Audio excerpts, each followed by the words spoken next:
दोस्तों आज फिर उपस्थित हो बहुत ही इंटरेस्टिंग वीडियो को लेकर। दोस्तों वीडियो जो है बीएसएनएल से और एमटीएनएल से बेसिकली जुड़े होने वाली है। तो दोस्तों चलिए वीडियो शुरू करते हैं ज़्यादा टाइम न लेते हुए। बीएसएनएल ने स्थानीय बॉन्ड के जरिए 8,500 करोड़ रुपए जुटाने की योजना बनाई। दोस्तों स्थानीय बॉन्ड के जरिए जो 8,500 करोड़ रुपए जो है इसके रिवाइव करने के लिए जुटाने की योजना बनाई है। चलिए जानते हैं आगे पूरी न्यूज़। बीएसएनएल आय और धन के विस्तार को चुकाने के लिए आय का उपयोग करेगा, क्योंकि इसका उद्देश्य एक समेकित क्षेत्र में बाजार में हिस्सेदारी हासिल करना है। और अब केवल 3 निजी ऑपरेटर जो है बचे हैं ऑल ओवर टेलीकॉम सेक्टर में। इंडिया की बात करें तो दोस्तों जियो, बीएसएनएल और एयरटेल, वोडा, आइडिया, ये लोग बंद होने वाली हैं, ये सब कंपनियां। और यही 3 कंपनियां जो है मेनली बची हैं। दोस्तों ये बताएं कि जो इसकी आय है उसका ही रिवाइवल प्लान में ये लोग सोच रहे हैं कि इसका ही यूज़ किया जाए तो ज़्यादा बेटर है। तो नई दिल्ली की ये रिपोर्ट है। भारत संचार निगम लिमिटेड पहली बार स्थानीय बॉन्ड बाजार में 8,500 करोड़ रुपए जुटाने की योजना बना रहा है।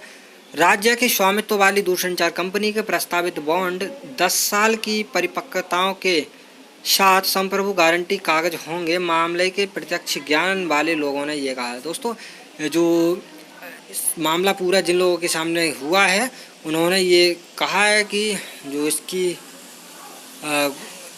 जगह है, जो इसकी गारंटी है, वो सब कुछ कागजात में लिखित होगा। बीएसएनएल आय और धन के विस्तार को चुकाने के लिए आय का उपयोग करेगा, क्योंकि इसका उद्देश्य एक समेकित क्षेत्र में बाजार में हिस्सेदारी हासिल करना है। केवल 3 ऑपरेटर बचे हैं। यही हम बाजार की स्थितियों के आधार पर सितंबर तक बॉन्ड जारी करने की योजना बना रहे हैं, अध्यक्ष प्रवीण कुमार परवार ने ईटी को बताया है। दोस्तों इकोनॉमिक्स टाइम के लिए ये बताया है इसके सीएमडी पीके परवार ने। प्रवीण कुमार परवार ये कहते हैं कि जो पैसा है वो सितंबर तक दे दिया जाएगा। इस मामले की पुष्टि करते हुए बीएसएनएल पैसे का उपयोग कुछ पुराने ऋण और पूंजीगत व्यय को चुकाने के लिए करेगा। दोस्तों इन्होंने ये सीधा कह दिया है कि जो पुराना कुछ कर्ज है उसके लिए और जो व्यय है, जो सैलरी का खर्च है, उसके लिए करेगा। बीएसएनएल जो नई दिल्ली और मुंबई को छोड़कर पूरे भारत देश में संचार सेवाएं प्रदान करता है, पर कुल 2300 करोड़ रुपए का कर्ज है। ऋण अदायगी और उधार का दाताओं की मात्रा पर अंतिम निर्णय चरण के बाद लिया जाएगा। बॉन्ड की संभावना स्टॉक एक्सचेंज पर नीलामी के लिए आएगी, जिसे बाजार में इलेक्ट्रॉनिक बिल्डिंग प्लेटफॉर्म के रूप में जाना जाता है। कंपनी क्रेडिट रेटिंग प्राप्त करने के लिए स्थानीय रेटिंग कंपनियों के साथ बातचीत भी कर रही है। सरकार द्वारा गारंटीकृत बॉन्ड के साथ ग्रेड संचरित दायित्व के साथ AAA होने की संभावना है, जो अतिरिक्त संप्रभु समर्थन का संकेत देता है। दोस्तों डीलरों ने ये कहा है कि 7% ब्याज पर हम जो है इसको देंगे। तो चलिए जानते हैं। डीलरों ने कहा कि ब्याज दर लगभग 7% रहने की उम्मीद है। ICICI bank, I Sec primary dealer, PNB, JM financial trust capital और एसबीआई के कुछ ऐसे संभावित अरेंजेस हैं जो कंपनी के पहले बॉन्ड की बिक्री में मदद करेंगे, और कहा जाता है कि वे बीएसएनएल के साथ चर्चा में भी रहेंगे। व्यक्तिगत कंपनियों से टिप्पणी के लिए तुरंत संपर्क किया जाएगा। दोस्तों संपर्क जो है किया जा सकेगा ये जो बीएसएनएल के रिवाइव करने के लिए, क्योंकि बहुत सारा काम जो है इसमें बचा है। ग्रामीण कनेक्टिविटी के लिए डिपार्टमेंट ऑफ टेलीकम्युनिकेशन ने नेटवर्क को कमज़ोर कर दिया है। बीएसएनएल ने दोस्तों हार मान ली है, ऐसा माना जा रहा है। जो रूरल एरियाज़ हैं उनमें जो है बीएसएनएल की कनेक्टिविटी ठीक ठाक नहीं पहुंच पाती है, और ये कह रहे हैं कि हम जो है बीएसएनएल की कनेक्टिविटी लास्ट में जब बीएसएनएल का 4G लग जाएगा तब ग्रामीण एरियाओं में पहुंचाने की कोशिश करेंगे, क्योंकि जो मेनली इसका रेवेन्यू जनरेट होता है वो रेवेन्यू जनरेट होता है जो टाउन एरिया है, जो सिटीज़ हैं वहाँ से। तो दोस्तों यही जो है इसका कहने का सीधा सीधा मतलब है। और आपके लिए बता दें दोस्तों 15,000 करोड़ रुपए का जो शेवरिन गारंटी है वो भी इसके लिए दिया गया है।